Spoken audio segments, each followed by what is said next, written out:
A sad and disturbing story out of California. The parents of 16-year-old Adam Rain are suing the artificial intelligence company OpenAI over their son's death. The lawsuit alleges ChatGPT acted as a friend and confidant to the struggling teen and encouraged their son to take his own life. Cybersecurity and privacy attorney Leeza Garber joining me now with how you see this case playing out. This is tragic and sad, Leeza, but very interesting. In the lawsuit, the parents of Adam are basically accusing ChatGPT of being a suicide coach to their son.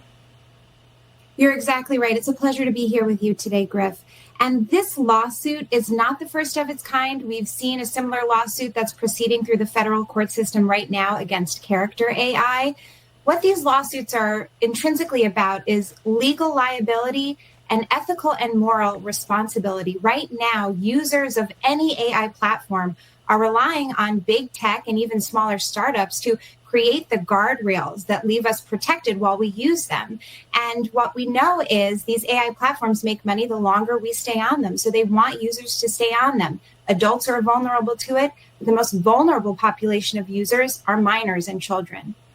And as we understand from the lawsuit, this young 16-year-old Adam was using ChatGPT to discuss everything in his life, just a range of things, and yet here he ends up going to the darkest place. OpenAI, by the way, put out an article this week saying this: if human reviewers determine that a case involves an imminent threat of serious physical harm to others, we may refer it to law enforcement. We are currently not referring self-harm cases to law enforcement to respect people's privacy, given the uniquely private nature of ChatGPT interactions. That's an interesting statement. What do you make of it?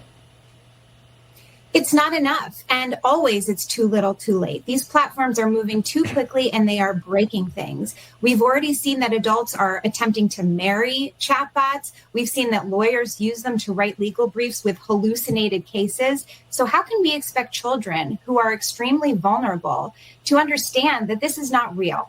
This is something that is a technological output of an algorithm, and it's just not enough. We're relying on these platforms to set up the best practices and follow what's ethically and morally right. And legally, right now, we have to do better. We're looking at states and federal law systems to come up with better practices so that we can rely on trusting these systems. Right now, we can't. You mentioned, by the way, it affects all ages, and it reminds me of a case we saw also recently out of Connecticut. A former Yahoo manager killed himself, but killed his mother as well. And allegedly, ChatGPT, the AI component, drove him to his darkest place. Are we on the front of what could be a significant problem going forward? Definitively.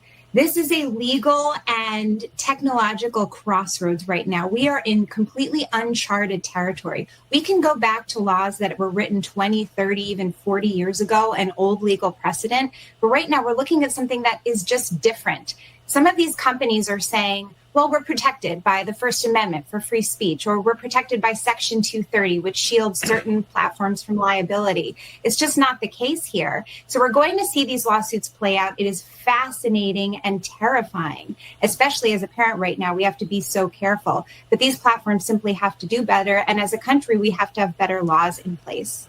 It's a difficult problem to tackle, whether it's, the AI regulations, maybe Congress gets involved. But there was one part of the lawsuit with Adam Rain that really is interesting to me, Leeza, where they say throughout these conversations that ChatGPT wasn't just providing information, which is what we initially think this is, a form of, really ramped up Googling things. It wasn't just providing information. It was cultivating a relationship with Adam while drawing him away from his real life support system. Is that really the crux of this? That is a big part of the problem. They make money by keeping users engaged. And so you're exactly right. If you look at the complaint and look at the transcript of some of these chats, the amount of times that suicide is mentioned, the amount of times that the victim said, maybe I should talk to my mom about this, and the chatbot responded in so many words, that's not a great idea. Just trying to keep the person engaged. that goes way beyond helping someone with a homework problem, right? This is coaching someone to do something in a violent way. And we're already seeing these chatbots expose children and minors to sexualized content, to violent content. And now we're seeing that these platforms don't have the guardrails in place even to help someone that is having suicidal ideations. And I want to ask you about, when we see politicians getting involved in California, the Senate, which is Democrat controlled, they actually have a bill, Senate Bill 243, which essentially is requiring these companion chatbot platform companies to implement a protocol for addressing suicidal ideation. We'll see if it gets past the assembly. It seems like this is kind of a nonpartisan issue that both sides can agree on in the name of safety. Where do you see sort of the legislative side going? It's such a hard debate because obviously this should be nonpartisan. This is about doing what is right and protecting children and protecting users of these platforms in general. But right now we're talking about big tech and big dollars, and the way they make money is keeping people engaged on the platforms.